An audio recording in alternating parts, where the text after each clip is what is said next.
A long-awaited holiday to New South Wales has been far from relaxing for the Kennedys. I'd say there's been an underlying anxiety to the whole holiday, just not knowing how we're going to get back, not knowing when we're going to get back.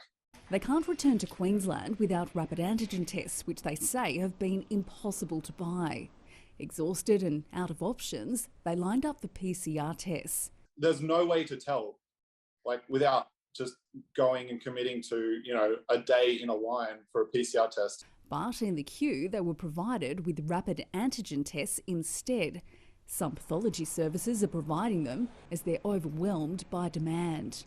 I worked on the queue yesterday, a family of 4 going to Queensland on the 3rd of January said, we want to get our PCR testing because no one can buy rapid antigen tests anymore. At yesterday's National Cabinet, leaders agreed to rely more on rapid antigen tests, promising supplies are coming.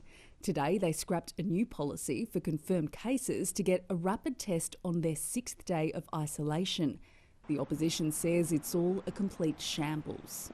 Scott Morrison decided to move rapid tests to the centre of our testing and tracing system without apparently giving any thought to questions of supply and questions of affordability. The government has again insisted securing rapid antigen tests is not its responsibility. States are putting in place measures to actually get those rapid antigen tests on the shelf, which is great news. But 2 years into the pandemic, there are calls for urgent change.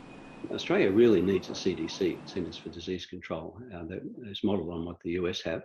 As an advisor to the World Health Organisation's pandemic response, he says Australia's approach has been disjointed, leaving it with a reputation as a COVID laggard. This may be a pattern that continues for years, we don't know. So we need to organise ourselves much better. An idea he hopes will become a New Year's resolution. Penny Timms, ABC News.